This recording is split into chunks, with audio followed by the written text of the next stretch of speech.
Alrighty, we are at on the Fightback Media Morning Report Facebook page. Excuse me, I had this cough for a couple of days. No, it's not the Rona. I think it's allergies. Ugh, it's terrible. But in any case, we were at the Federick Douglass Brunch that was sponsored and put on by the Suncoast Pinellas Black Republican Club on Saturday on the campus of at the Allstate Center on the campus of St. Pete College, and it was a tremendous event. And I wanted to share some of the highlights with you guys. Um, I do an interview with George Farrell. George Farrell is the CEO of Black PAC. It's a political action committee dedicated to getting people of color elected, conservative people of color elected to offices at every level all over the nation, and it's doing a heck of a job. So we get to talk to George a little bit. We're also going to hear from my friend Kevin McGarry. Kevin McGarry is the president of Every Black Life Matters, and also the CEO or the president of the Federick Douglass Foundation of California. So we'll get to hear from him today. Get to hear from Byron Donalds. Byron Donalds is the U.S. rep from the 19th District of Florida. That's the Fort Myers, Naples area. You're going to get to hear from him. We're going to get to hear from a young man, Julian, that is running for office, running for the first congressional district of, you'll see it, of New Hampshire, who came down for the event. It's gonna be a good time, and these are just the highlights, so you want to check them out for sure. Thanks so much. Our first interview will be with George Farrell of Black PAC. Good afternoon. Good afternoon. I told you we would have some of the great folks from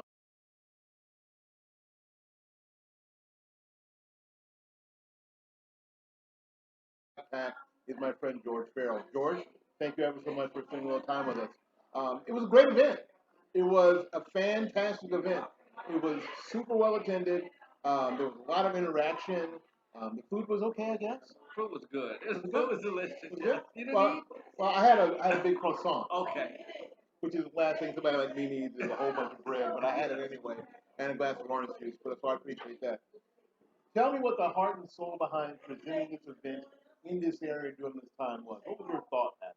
Well, actually, Sheila Griffin's event. She's the president of the Vanilla Sunco Club. I just stepped in to help. It's one of the things we do. We support local organizations across the country, the Black Pact, Black Latin, Agri, Asian, knowledge political action. So we partner with a lot of local groups. We partner with larger groups like New Journey to make sure that we're all successful together. No one group gets credit. We work together. Make it all work. That's a big difference from, frankly, how things were a number of years ago, where there was this, I don't know, it's almost crab in the bucket sort of mentality about who got the money, who got the credit and stuff. And we saw that how that was not really very helpful or very beneficial to anything really. So it's great to see that now that we can actually work together, and nobody cares who gets the credit as long as there's progress made. Tell us how your thoughts of how the event went. Oh, the event was very smooth. It's much better. We had a rocky start. We had a first event in Tampa that we had to cancel. Um, that was the we did not have the permit to hold the event, so we canceled it. We didn't want to violate any laws. We wanted to play by the rules. Yes. So we canceled Friday's event, and we went with Saturday's event, and it turned out even better. So than we could admit, than we thought it would turn out. We had Florida state officials here from the House and Florida senators here. We had Byron Donalds, U.S. Congressman from Sarasota, Naples. Larry A. Horn is a state rep from, I think he's from the Tampa area.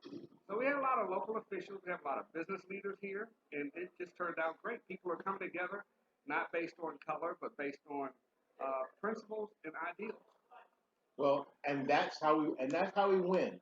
We talked about here on Fight Back Media being time. That's how we win. And there was a lot of talk about winning at the local level.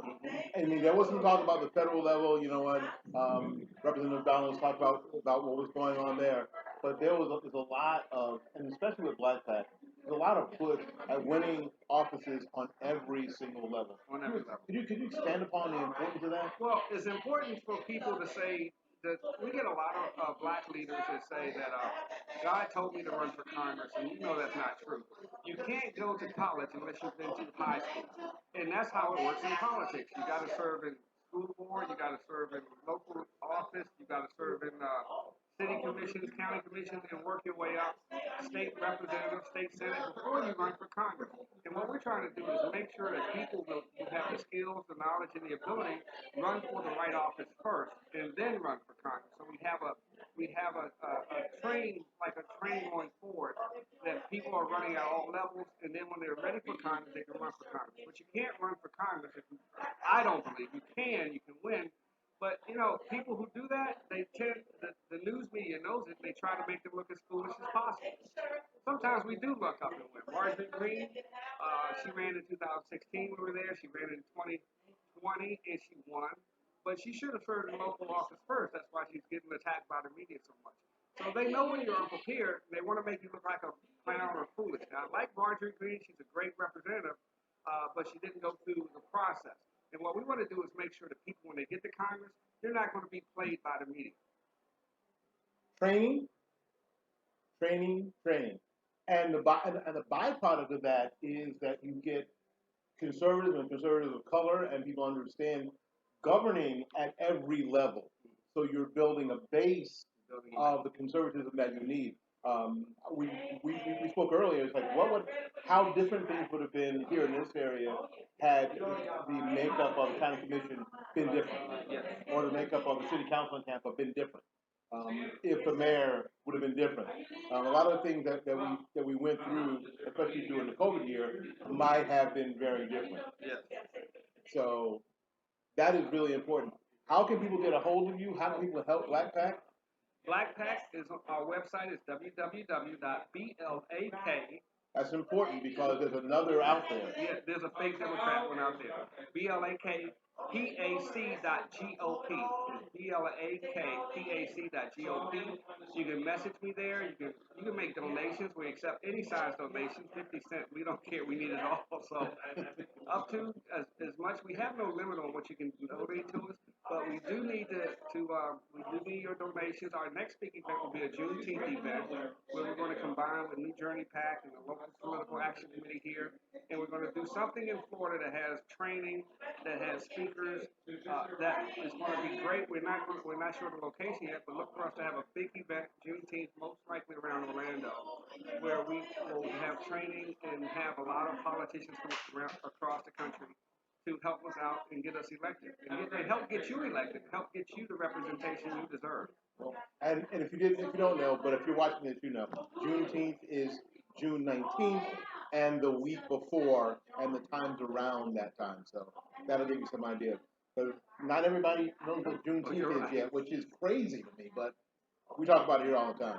Well, you know what, George, thanks very much for dropping by. We appreciate it. Thank you for having me, and thank you for streaming this, and all of our speakers.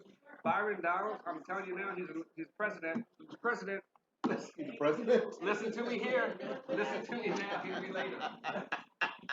Well, you see, that's how it goes. We appreciate George for dropping by for a little bit and speaking with us. Thank you ever so much for tuning in. We will be back with more later. Alrighty. Again, that was George Farrell. George Farrell is the CEO of and president of Black Pack.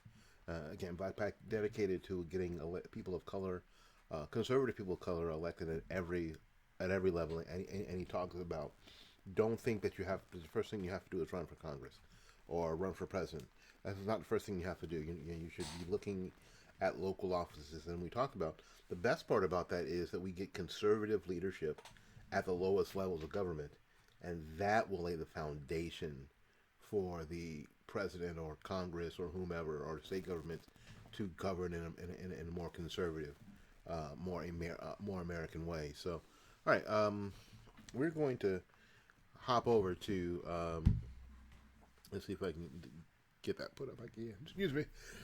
I've been fighting this all day, but we're going to do this. We're going to get it done. my friend Kevin McGarry. Kevin McGarry is the force behind Every Black Life Matters and the Frederick Douglass Foundation of California.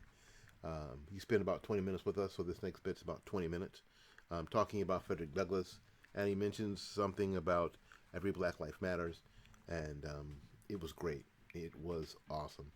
All right, so we're going to go on with Kevin McGarry of Every Black Life Matters and the Frederick Douglass Foundation of California.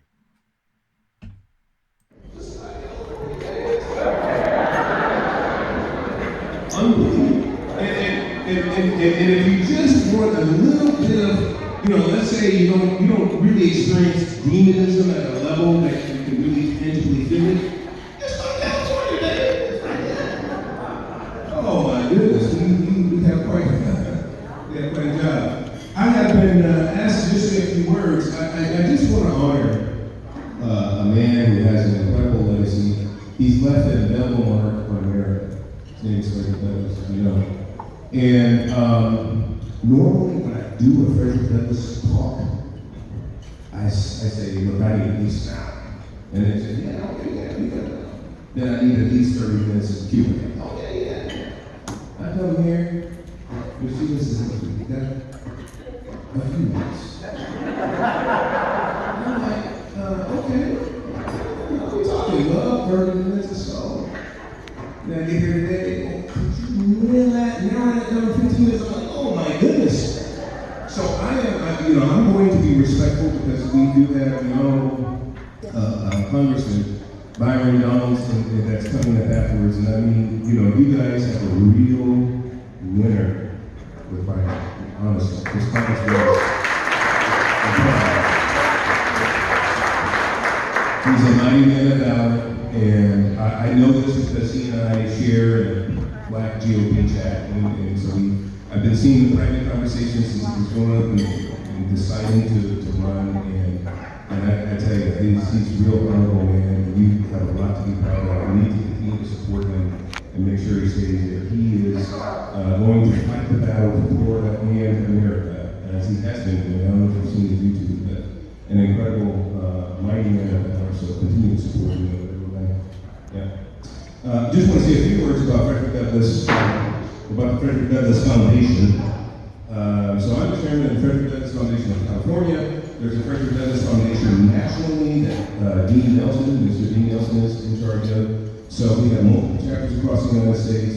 We actually, we did some digital campaigns during the past election, but we actually go out and gin the vote. So we actually go door to door. We do some door hangers if there's no COVID. If there's COVID restrictions, and/or we actually knock on the doors and actually try to get people to look at the policies and issues and actually change the vote. So we actually engaged in this past election almost 1 million people across the United States. 9 states, including Florida, and so it was quite a bit of work. We would love to have you go to our website, fdfnational.org, fdfnational.org, and you can find out more information about the Frederick Douglass Foundation. I also started as a result of all the carnage, vitriol, hate, violence, and riots during the summer. I started a counter movement to the Black Lives Matter movement. Our movement is righteous. You can see the shirt on the back of it. It is protecting Black life from the womb or conception to natural life. So we're really all about it. It's not, for us, it's not just police brutality and that, and I know there are other organizations that's clearly what they're focused on. But every phase in Black life, there's some kind of systemic plight, and we try to address those issues. There's plight of the womb that's been targeted by marketers, we all know here. So that is a big issue that we must address first, and then throughout every phase of life, we try to address that. You can really be a help for us. We have a table over there where we can get some shirts and that kind of stuff, and we can do that later. But I want to just start because this whole meeting is about Douglass. And just so you know, Frederick Douglass, this is the Black History Month. Frederick Douglass was actually born in February. And we actually celebrated this week Frederick Douglass Week. And his birthday was officially celebrated on February 14th, but I hope everybody here knows he didn't know his actual birthday. He nailed it down to a month. So So, because he just nailed it down to a month, I'll give you a quick little bit of trivia. He shares the birthday of George Washington, Abraham Lincoln, Ronald Reagan, and then himself. Now, all of those men were born on different days. But he celebrated the entire month of February as his birthday because he didn't know which day. So, an incredible man, brought up in an incredible time. And yeah, he shares the birthday of our greatest presidents. Imagine that. He actually had an incredible mark on America because he was, some people don't really know this whole story, and I won't go through the whole thing because there's no way I can do it in 10, 15 minutes. It's just impossible. But I do want to talk about his various pivot points and leave that with us. One of the things is because the title of our meeting today is Do the Right Thing. I thought about that in conjunction with Frederick Douglass. And Do the Right Thing is a perfect sort of summation of his contribution. Because he actually did the right thing. And what doing the right thing for him, and in the context of Frederick Douglass, that means if I can just get you to leave here with one thought about Douglass when we think about Douglass. One thought, narrowing down, crystallizing what do the right thing is virtue. So here's a man who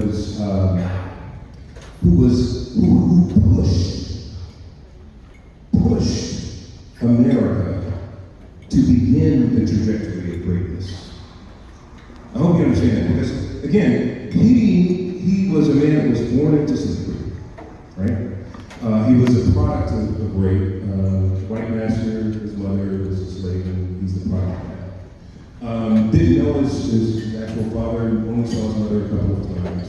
Started to grow up, and he would appear out in the media. His grandmother basically tutored him in the first few years of his life, and prepared him for his eventual enslavement. He actually went to a slave home and began that track. And one of the pivotal events in his life that I'd like us to just hold on to because it helps us add up to virtue is one of the pivotal events in his life is the mother of the house. They had never had slaves before. It was their first slave, and it was little Freddie, who was really just a playmate for little Tommy. But the thing about, so she didn't know how to really enslave a new slave. So it was kind of, that was in itself sort of gratuitous in that. But so here's what she did. She started to teach the boys how to read. And then and then her husband came home one day and says, what are you doing? And she says, well, I'm teaching little Tommy and little Freddie to read. And he says, well, no, you can't teach kids to read. Because once they know how to read, then they can actually set themselves to read. They can actually know all of the advents, if you will, of freedom. And so little Freddie was there and heard this. This is aha. So whether I'm actually in chains or not, if I just become educated, I can be set free. And he says, not only that, but all of the people, my cousins, everybody else that's part of this congregation, that can be set free. So this is what little Freddie did. He started to sneak out in the middle of the night, read his mom's Bible. He felt that the hand of God was actually tutoring him how to read in that one session.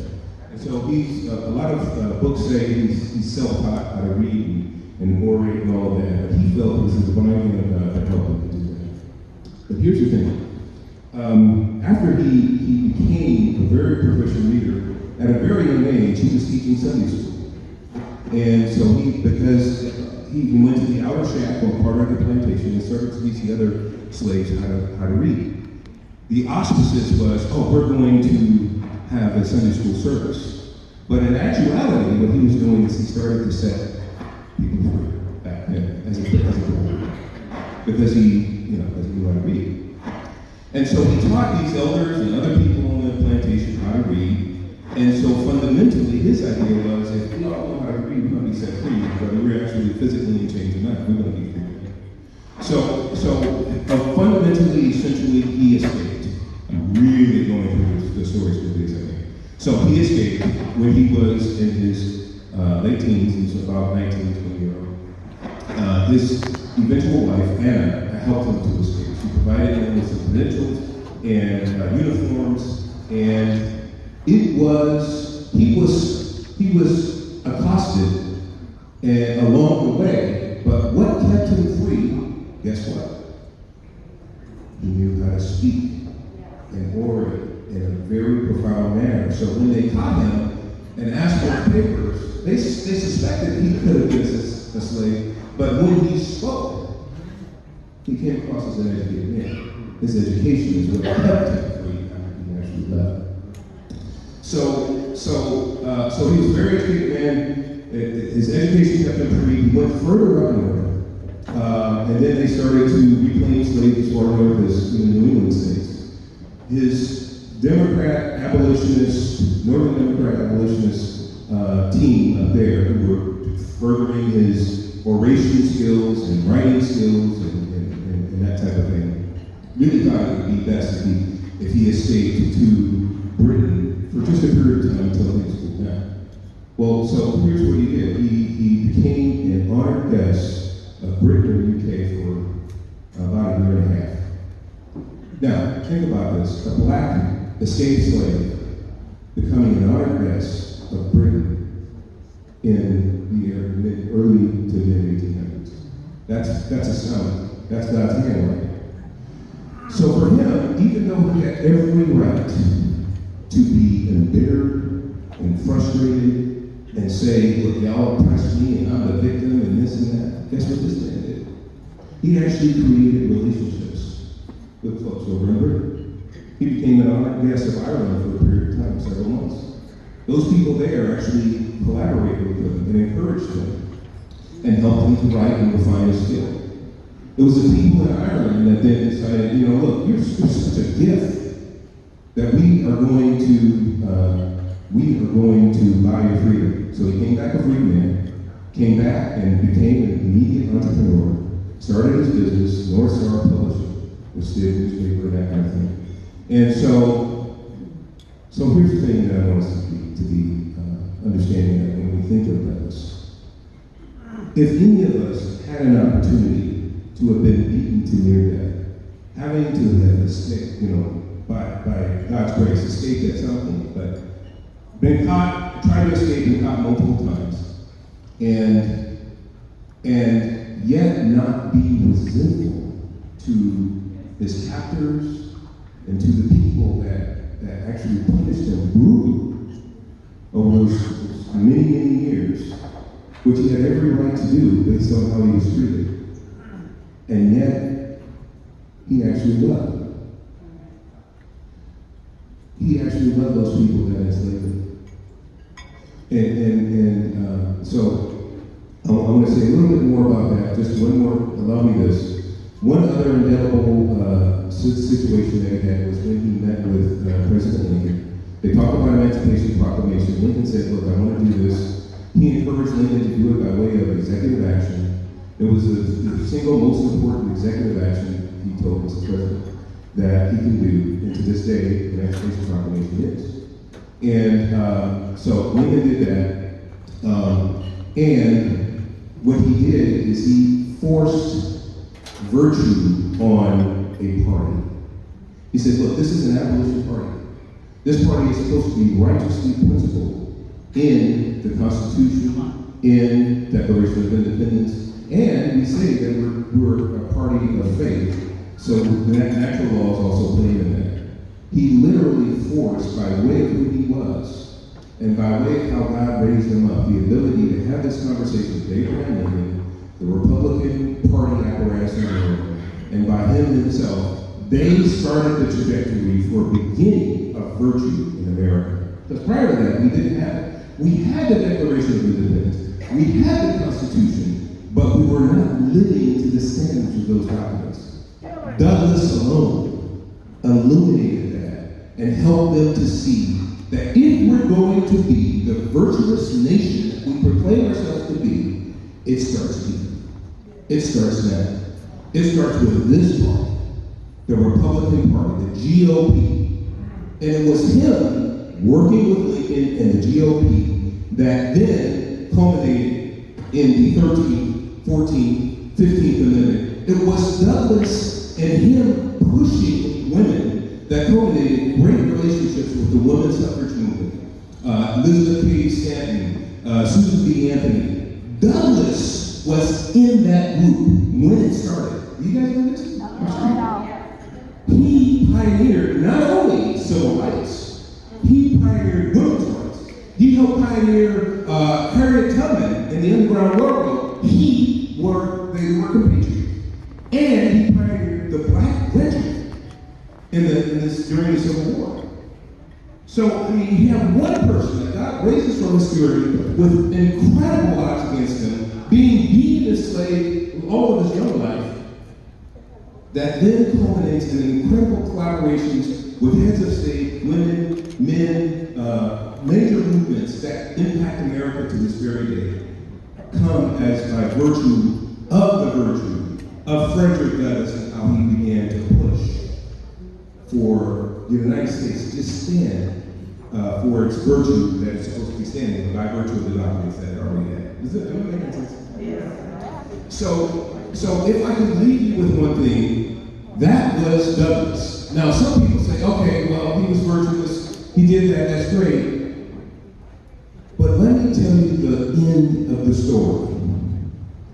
Before his slave master, Mr. Hall, died, Douglass found out, went to that man's deathbed, prayed with him, and encouraged him. I gotta tell you, if somebody beat the crap out of me most of my life, enslaved me, and I had to go back to that plantation, and then now look at him.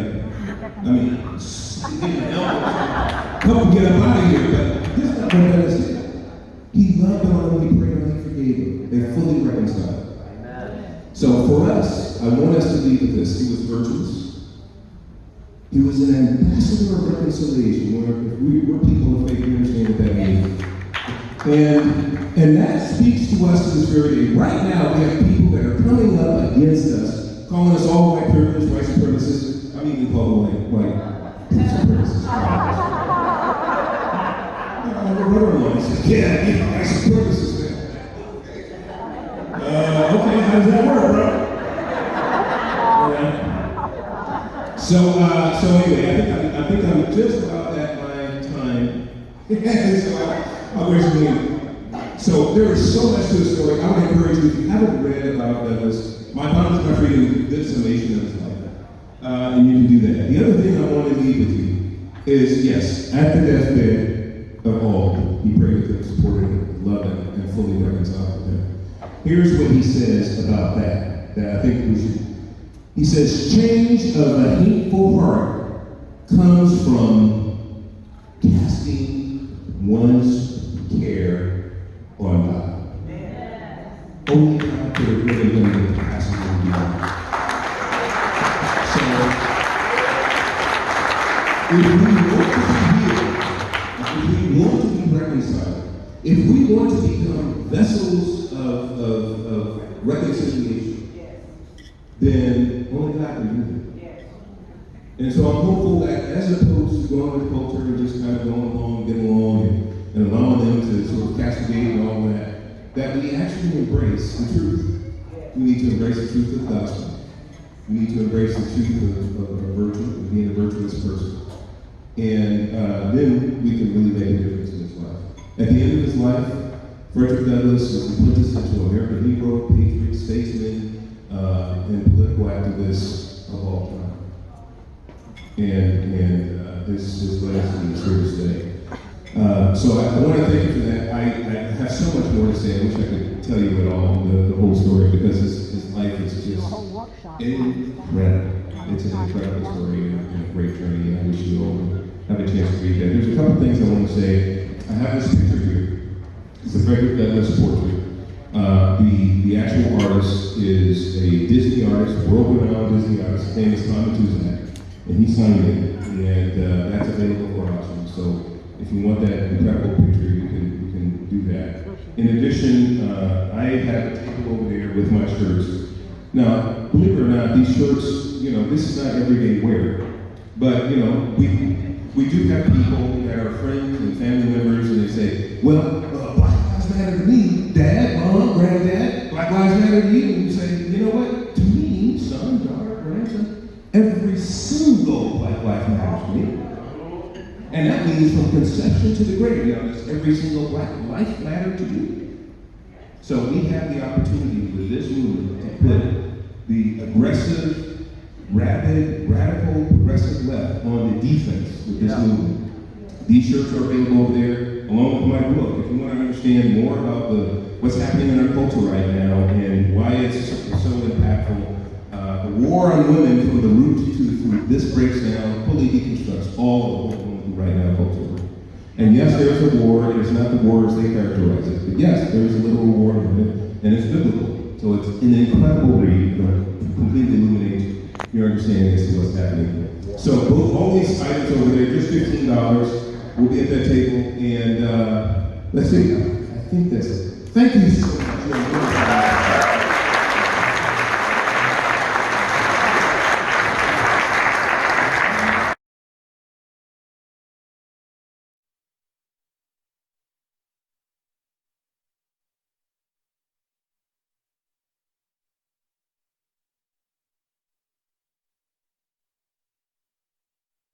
There you go. Wasn't that great? I mean, those are the kind of things you wish was a lot longer. Like he had the hour to talk about it. If you look through my my podcast stuff, you'll see that I did an interview with, actually a couple interviews with Kevin McGarry. If you go to my Blog Talk Radio interviews or podcast, you'll find that I talked to him. Also, you know what? There's another gentleman that I talked to that I knew I had, but I didn't remember when. It was actually before his first campaign, and that's the gentleman you're going to hear from now. A short snippet from him. Actually, I'm going to see if I can upload 2 snippets from him. Give me just a second here. Because the second one is actually fire. Actually, they're both fire. Gonna make sure we get them both in here. There we go. All right. The next gentleman you're gonna hear from is Byron Donalds. Byron Donalds is a U.S. rep from District 19 in the state of Florida. That's down in the Fort Myers, Naples area. That's on the west coast, southwest coast, and fire. Oh, here we go. This is Byron Donalds. I'm gonna win. I'm competitive. All right? I'm competitive at everything I do. I want to win. And here's the one thing I know. Not just Black voters, but all voters right now are looking for a political home for the future. They are looking. They want to see what you're going to do. Do you really want me in your party? That's what they're looking for. That's what they want to know. And so it takes you going.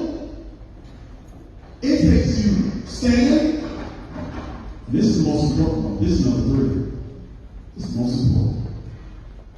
Shut up. That sounds very harsh to my family, right? That's terrible. So I'm giving this speech. She's about to stand up and I'm telling everybody to be quiet. But when you go, and when you keep coming back, and you just sit there, and you're supportive, and you just listen, that is how relationships grow.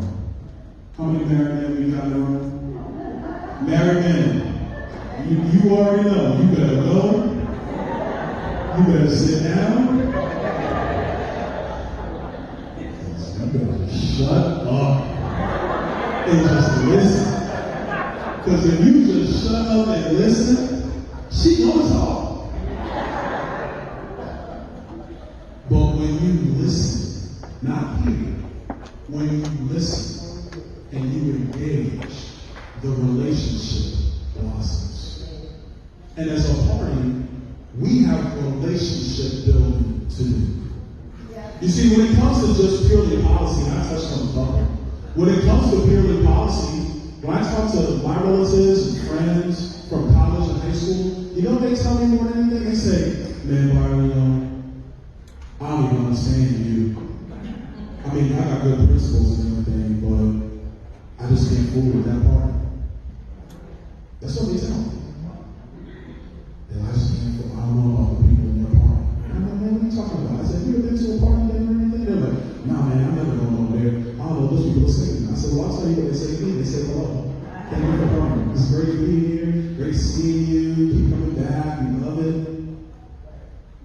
They just need to feel comfortable. Good. It's really that simple. The left's arguments aren't policy driven. They're based on emotion. And the primary emotion is they don't want you there. That's the primary thing they tell voters of color. They don't want you. But I know different. They know different. I know your hearts because I've been in your rooms long enough, and I came and I sat and I shut up and I listened to y'all. I've been involved in politics for 11 years now. What you're looking at is somebody who was apolitical when I was in my 20s. I didn't care about politics. My family was not political. There was no lineage I was supposed to follow. I didn't intern for a governor at 24. I wasn't working in congressional offices at 21. I came into politics off the street. I came to the politics through the Tea Party movement. Oh yeah, I'm a Tea Party now.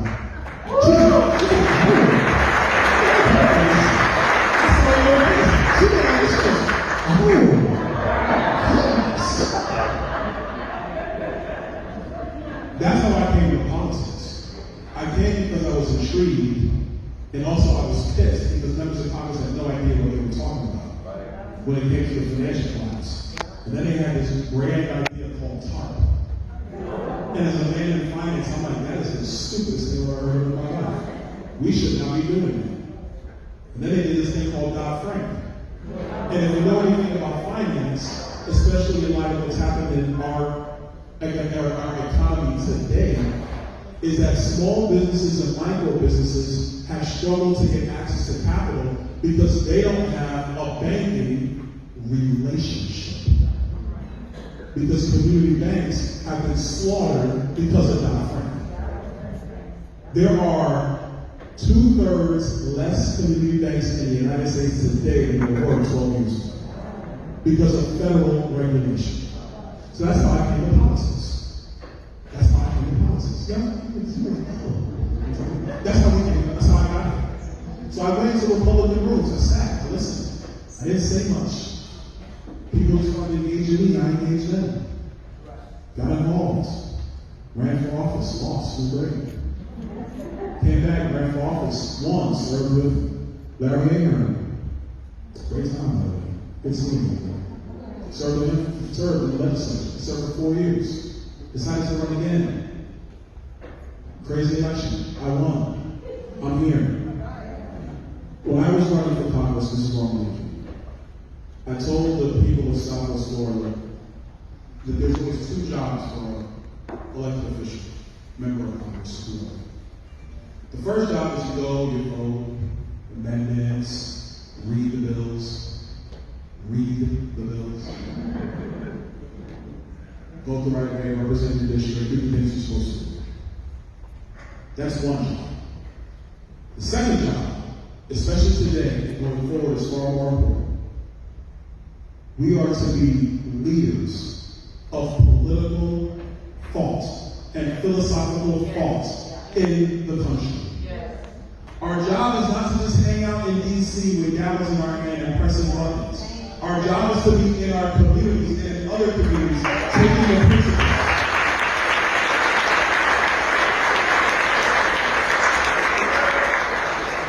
So I'm here to take the principles. So my district is 2 hours south.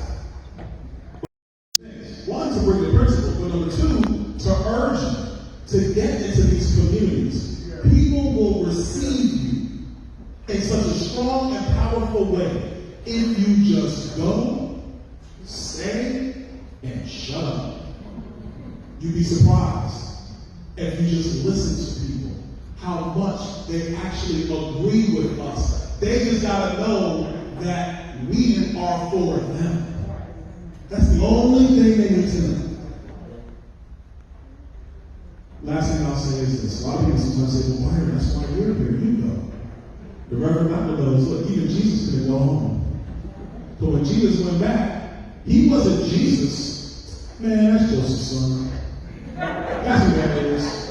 Man, what's he talking about? Nah, I remember you was like a little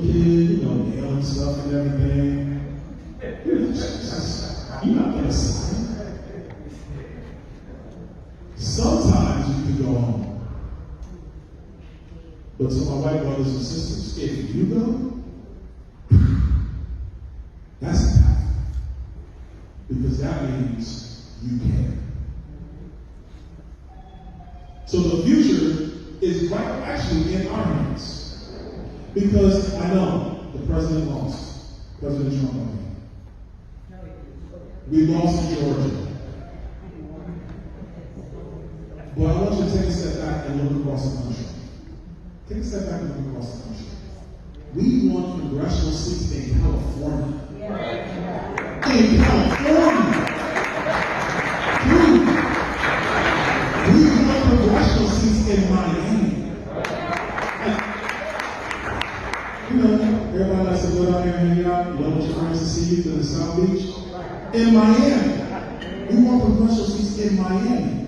In Florida's legislature, we increased the size of our state senate. They said in Florida we were going to lose state senate seats. We've increased our majorities. In the Florida House, we've increased our majorities. So don't tell me that our principles are dead. And don't tell me that we've lost the excitement from the voters. And don't tell me that Republicans now have to split their party and have this internal party fight and all this other mess. That is a lie. The only thing we need to do is build these relationships, get reorganized, and bring it for 2022. Because we have to elect the best governor in these United States.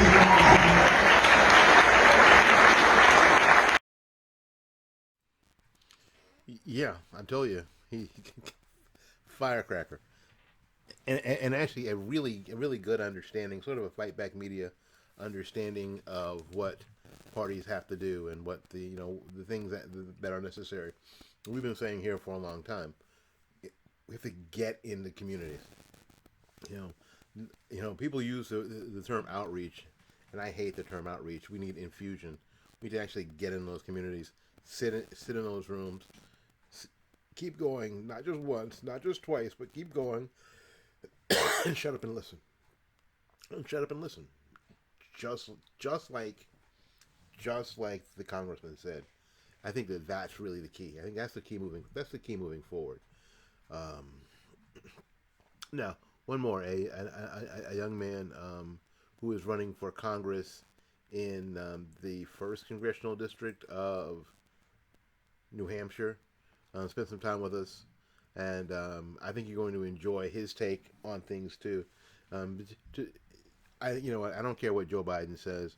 This idea that black people are monolithic in thought politically is bullcrap, and especially after you hear this young man speak. See if you can help out his campaign. All right, here we go. And as it eats itself, you see them going, "Oh well, we're going to tax your wealth. We're going to do a wealth tax." I'm like, so you're saying you want to help black people build generational wealth, but you're going to tax the first generation of wealth builders? Yes, we are. So you're saying all these black people, we are now 2 generations outside of the 60s. 30 years represents a generation on average. So we're now in the 2nd generation, coming towards the end of the 2nd generation outside the civil rights movement. That is the first generation that has zero attachment to the civil rights movement, that's building wealth on its own. And you're telling me you're going to come and tax that? You're going to tax the shit out of it, which means the property that we owned, we're not going to own. My dad's property, I can't take. My property, everything I build, I can't pass down to my kids. So we will continually start. I'm not trying to be 100,000. I'm trying to be a millionaire, because with millions, I can build up for my family and I can give back to my community. There you go. Like voluntarily. And one of the biggest problems that we as conservatives have is we keep asking the state to do stuff. We ask our elected representatives to go to Congress and, get this federal agency to do this. How is that not just as statist as the left? It isn't. And we can see that over time, we were talking about a second ago, if you see how the debt continues to grow, no matter who seems to be in charge or who's responsible, it continues to grow. It doesn't ebb and flow like people would have you believe. Nope. We're back. Thanks ever so much. Again, my name is Will Lawson. I'm the CEO, Chief Bottle Washer, and janitor of FightbackMedia.com. Appreciate it here. Found a gentleman. You're running for Congress, and I'm going to be running in New Hampshire's first congressional district how many against congressional districts do New Hampshire two. have? I mean, Two. I thought you could fit New Hampshire in my car. So, It's not this big. There's literally Boston, and then there's southern New Hampshire, which is basically at this point similar to a suburb of Boston. We have so many people from Massachusetts either moving in because we have no income tax, we have no excise tax, we have no sales tax, we have a constitutional carry. We are like live free or die all the way. And I mean, even on the social issues, gay marriage, we don't care. You want to be transgender, no one cares. Byron Donalds was saying, the only time it's a problem is when you're telling me that I should allow your son to wrestle my daughter or step in a boxing ring with my daughter or dunk on my daughter. That's where I call, or be in the locker room with my daughter. Gotcha. Because the fact is, like you said, X and Y chromosomes. It doesn't matter what you Follow the science. Yeah. Follow Follow the the science. X and Y chromosomes. What brings you to this event here, so many miles from home? So I came down. I'm a student in history. I love my Black history, and I wanted to meet George Farrell in person because we talk all the time. Like I said, I'm a podcaster. I've interviewed him a couple times on my podcast. He was part of a panel a couple months ago with a couple other gentlemen. We discussed policing specifically, and one of the episodes. He used to be a cop. Huh? George used to be a cop, didn't he? Yeah. Yep, I used to be military police when I was active duty, and my buddy is a cop. He is medically retired after losing a portion of his leg in a car. He got hit by a drunk driver. Oh dear. But my whole mantra is on the ground, the average conservative is socially liberal and governmentally conservative. We want to conserve our Constitution and our Republican, small r, Republican form of government. But then you have the elites that control the party, the Mitch McConnells, Lindsey Graham's, Kevin McCarthy's. You have these people, the Romneys of the world, who want to drive their social mantra onto the left, and that's directly contradictory to constitutionalism. You either want to protect the Constitution or you don't. And that means that your social prescription for society cannot play out in legislation. It has to play out in community activism, being engaged in culture, movies, music, TV, activism, community organizations. All the stuff that the left seems really good at. Yep, everything that they're good at it because we've abdicated that for them. We used to be into it. I mean, look at the Black community. Black community is largely governmentally conservative. We want to be left alone. We want the boot off our necks. We want to be left alone so that we can hustle and build. Which is one of the things that Frederick Douglass did say when he was asked about what to do with the freed slave. Leave us alone. Leave them alone. Yeah. Leave them alone. Don't try to help us because help from the government looks like you can't say this, you can't wear that, you can't listen to this, you can't watch that, you can't do this with your money, you can't do that with your money, you can't invest. To be completely honest, being conservative in following the Constitution means conservatives have to take up positions that are uncomfortable for us socially and culturally because it means like for instance, gay marriage. Gay marriage is a civil rights issue. The federal government should have no say in what two consenting adults decide to do with each other. The only thing the federal government's there is to acknowledge that a contract, which is contract law, was made between two consenting adults. That's it. That seems easy, doesn't it? And it's the same with policing. Policing, we romanticize. We have our own protected class on the right. And I'm a part of it. Military veterans, cops, firefighters, all the people, the FBI and stuff like that. We admire these individuals. We admire them as individuals. And that admiration spills over onto the agency itself. Agencies, institutions, vestiges of government are inherently not conservative. They're inherently liberal and inherently statist. And they inherently exist to make sure that that agency continues. Yeah. So we romanticize because we admire the individuals. We romanticize the agency to the point where we can't even lobby criticism at them appropriately. But now, throughout the pandemic, we saw what the black community has been complaining about for decades. We saw what over policing looks like as you're sitting in your car in a parking lot listening to a sermon with your AC on, wearing masks, people getting ripped out of the cars and arrested. That's a Fourth Amendment violation. It's no different than stop and frisk. So we've been advocating for years because, oh well, and the common thread is, well, stop and frisk worked.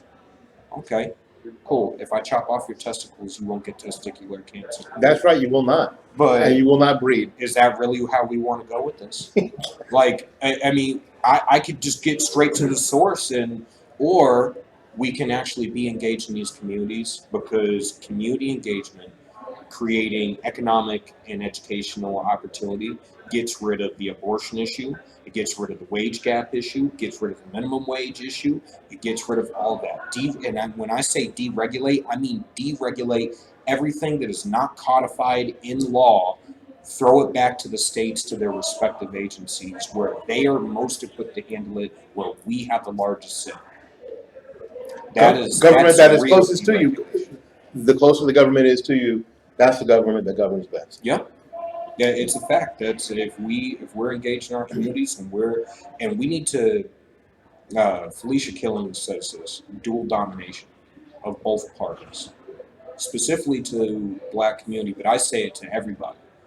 Stop repping parties. It's no different than Bloods and Crips gangbanging on the street. If you care more about red versus blue than you do about the principles of the Constitution and your individual rights, you will let the government continue to trample over you, because honestly, the most bipartisan thing in Congress is the establishment. They all agree that they should lord over us. Whereas I think representatives should jump into the fray for their constituents. I think you're there to represent your constituents, not to profit for yourself. And obviously, they disagree with that. Well, they disagree with that. Well, because we see what happens on a daily basis, and we see how long people stay, and we see how they have become a protected class as well. Yeah. And demand that they are treated as such. Yeah. They are celebrities. They are public servants. When they haven't been at a pancake breakfast to actually serve pancakes to people who need them in their whole lives. Yeah. So no, they're not. There should be servants. One of my pastors said this to me once. He said, "You will know that you have a heart of a servant when you get treated like that." Yeah. We have too many politicians consider themselves the governors and not among the governed. That is the truth. How can folks help you win your campaign? Go to JulianAciard4Congress.com. That's JULIAN. This is your own name, isn't it, sir? Yeah. JulianAccard4Congress.com. That's FOR, not the number 4.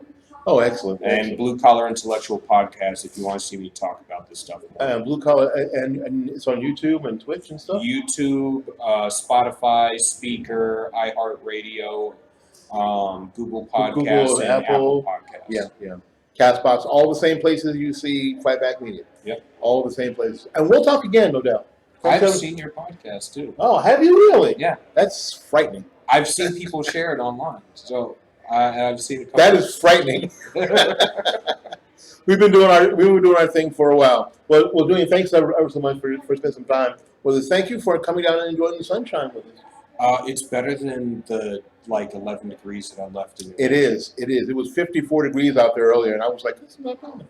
Apparently, we're supposed to get good weather next week, but it's 2021, so I doubt it. Hopefully, things will improve there. All right, again, thanks for coming, and we'll talk again soon. All right, thank you. You know, there are so many voices and new voices, you know what, and I take up the Andrew Breitbart call that more voices, and I understand that I'm not everybody's cup of tea or tea party or whatever, but when we're talking about voices, especially in the conservative movement, even in the Republican Party, between George Farrell, uh, Kevin McGarry, Byron Daniels, and Julian here. Um, just a great swath and depth of opinions and thoughts that all can be considered and talked about. So I'm excited about the future. I'm not sitting around moping about the future, and I don't have my flag in front of my house upside down or any of that 12-year-old girl. Oh my God, we're gonna do. I'm really excited about the possibilities if we take advantage of them. If we take advantage of the possibilities, really good things are going to happen. All right, we got to get out of here and make room for somebody else. Thank you ever so much for coming to the program here. Again, go out there and learn something, love somebody, and for goodness sakes, y'all take care of yourself. We will see you when we see you. Bye bye now.